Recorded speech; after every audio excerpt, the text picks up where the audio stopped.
If you take history on this planet as starting at midnight, and you assume the life of the planet is 15 billion years, which is the estimated life of a G-type star, then it is now 8 o'clock in the morning, and it's time for us to wake up, because we've pretty much been operating on autopilot up until now. And there are signs of planetary awakening.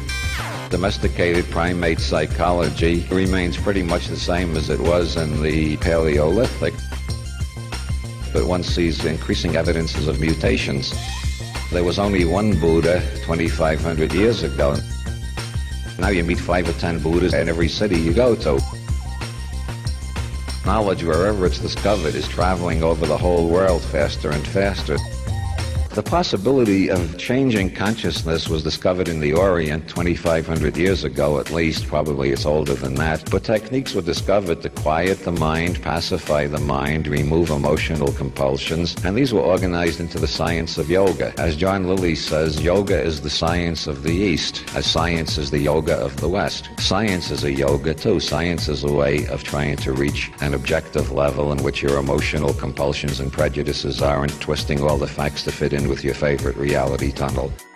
The scientific worldview grew up in the West between 1500 and 1750, largely due to mystics who are known as Hermeticists. This Hermetic scientific revolution saw theology as its enemy, and there was no conflict between Hermeticism and science. They were both based on experiment, find out what happens if you do this, and they were both opposed to the authority of the church. Shortly after 1600, this began to split, and the Hermetic tradition faded into the background, and we developed for the first time in history a science that had absolutely no connection with anything except pure reason. The Hermetic tradition was that there is no such thing as pure reason. You've got to first work on your own perceiving apparatus to correct your prejudices, and the scientist is not separate from what the scientist observes, and the general yogic attitude that you are the master who makes the grass green. Western science lost that insight, and from Newton onwards, we had the idea that it doesn't matter who you are. If you follow scientific procedure, you'll find the truth. This began to break down after 1900 due to Sigmund Freud, who pointed out that even scientists are human beings and may have neuroses, and that scientific theories may be elaborate rationalizations for neuroses, and the influence of Karl Marx, who pointed out that no matter what you're theorizing about, it's a mirror of your economic status and what your economic goals are. And then anthropologists started coming back with reports about alternative reality tunnels, showing that no matter what reality tunnel you live in, the world will organize itself in your perceptions to be compatible with that reality tunnel. So science began to have data to look at science itself critically. That's how intelligence increases, when intelligence looks at intelligence and criticizes intelligence. So we got to the point where we could look at science and say science is the product of people. People are doing this, and their prejudices are getting into it. And it's not just enough to say, I will be objective. You've got to learn to change yourself from the inside out before you can even begin to approximate toward objectivity. How do you do that?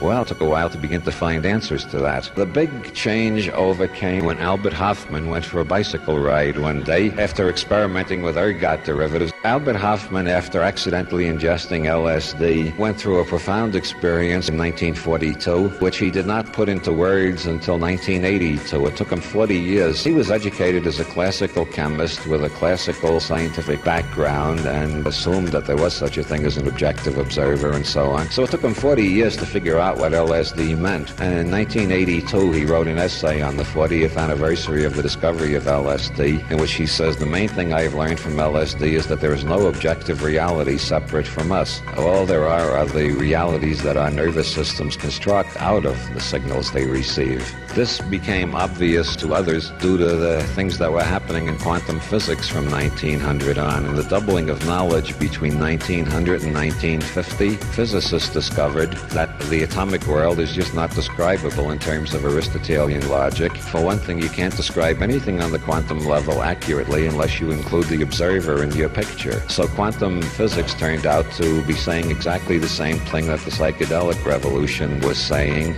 that there is no objective reality separate from us. All we know is the reality that we are co-creators of, the reality perceived, conceived, put together by our nervous systems. And at this point, it becomes obvious that intelligence can be be raised. Consciousness can be altered. Nothing is static. All we've got to do is learn how to change our nervous systems, and we can go to wider and wider reality tunnels and bigger levels of perception and so on. And so there was a great deal of drug research, and a lot of people were getting a lot of radical ideas, and so the government made it illegal, which is the natural thing to do if you're a politician. The last thing you want is intelligence increase.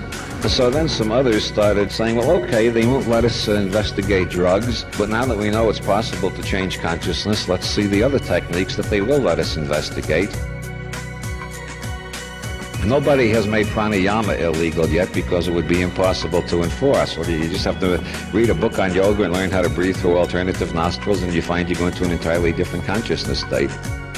Then you can go back to your ordinary consciousness, think about that state, then go back into that state and think about your ordinary consciousness, and already you're in I squared. You're in intelligence studying intelligence. You're finding out how your nervous system works. So with each decade since the 1960s, we are moving more and more to the place where we can change our nervous systems, change our reality tunnels, and make bigger and bigger reality tunnels. Once you look down at your reality tunnel, whether your reality tunnel is Ohio Methodist or New York Jewish or Marin County hippie or Tokyo capitalist Zen Buddhist or Iranian Muslim fundamentalist, once you get to the level where you're outside your reality tunnel looking down at it, you can compare reality tunnels, and then you're on a higher level of intelligence already, because you're no longer a conditioned mechanism just following the reality tunnel that was accidentally imprinted or conditioned, and you can start choosing between reality tunnels.